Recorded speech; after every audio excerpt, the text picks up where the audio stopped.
A very good morning, dear student. Welcome to all in our part 2 video lesson number 3 features of constitution. Student, in the last first video we had started the lesson number 3 of civics features of constitution. In this second video we are going to learn about the amendment of the constitution. So be ready with your textbook, page number 74. Student, in the last video we complete some important topics. Yes, now today's topic is the process of amending and the constitution. In there comes up a need to make change or amendment in the provision of constitution due to changing circumstances, but frequent amendments of the constitution may lead to a situation of instability. Okay तो student हमको ये देखना है कि क्या होता है amendment. Amendment a kind of a process that he can remove some thing from our in constitution. ये जो प्रोसेस होता है रिमूविंग कुछ करने का, ठीक है, तो ये सब सिचुएशन क्या करती है, इंस्टेबिलिटी करती है. ठीक है, तो इसका प्रोसीड्यूर का क्या है ये हम देख रहे हैं. Right, so be concentrate on the lines. Okay, so the procedure of amendment is specified in the constitution itself so as to ensure that an amendment is made only after giving it a careful consideration. The procedure of amendment in the constitution is unique. क्या unique है amendment में वो हम देखेंगे. ठीक है, it is neither too difficult nor too easy. More scope has been provided for giving more consideration and thought to important amendments.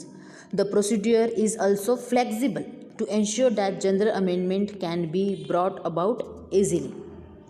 ठीक है, तो ये था अमेंडमेंट. तो थोड़ा हम इस पर थोड़ा और एक फोकस करेंगे कि आपको समझना है कि कुछ चेंज करना है और in the provision of the constitution. ठीक है, तो उसको बोलते हैं अमेंडमेंट करना. कुछ चीज़ें उसमें से निकाली जा सकती है, ठीक है, और कुछ चीज़ें डाली जा सकती है, उसको अमेंडमेंट बोलते हैं. Now the election commission.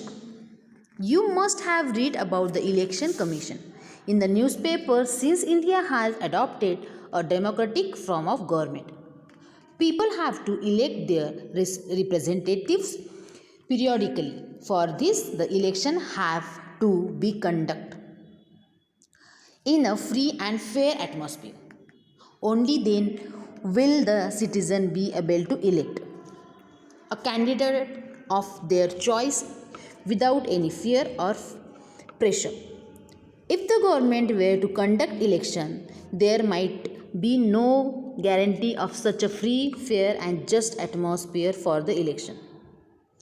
Hence, the Constitution has entrusted the responsibility of conducting election to an independent machinery. Okay, so this machinery known as the election commission. Okay, so election commission इसी को बोलेंगे जैसे हम दिख रहे हैं आपको. ठीक है, तो इलेक्शन कमीशन क्यों बनाया गया कि क्योंकि फेयरली सब कुछ काम होना चाहिए. If a candidate of their choice without any fear of pressure means the citizen be able to elect a candidate of their choice without any fear or pressure. That's why the election commission we created under that constitution. Okay, so hence the constitution has entrusted the responsibility of conducting election to an independent machinery. The machinery is known as the election commission. The responsibility of conducting all election in India resides with the election commission. Okay, तो इसके लिए किसके लिए है हमारे election commission कि fairly सब election हो. Okay, the Indian constitution has some important characteristic features. In this chapter we have studied only some of the important features. Another important features of our constitution in the executive provisions of fundamental rights. We shall study this in the next chapter. So student, this chapter is ended here. But they said that they have cover some point of. Okay, but the next period, the next chapter they will going to introduce to you with the fundamental rights of Indian citizen. So be ready for the next chapter. Okay, till up to now we are going to stop here. Okay, today this lesson we completed. Okay, so I have send to you PDF, okay. लेकिन सब आपको अब मैंने homework दिया है। जैसे question number first आपका homework रहेगा, ठीक है, नोट डाउन कर देंगे आप और मुझे पिक भेजेंगे इसके बाद, ठीक है। और सेकंड नंबर क्वेश्चन नंबर 2 ये आपका होमवर्क रहेगा, ठीक है। The rest of the question I will give in form of PDF, okay. Till up to now have a nice day, thank you.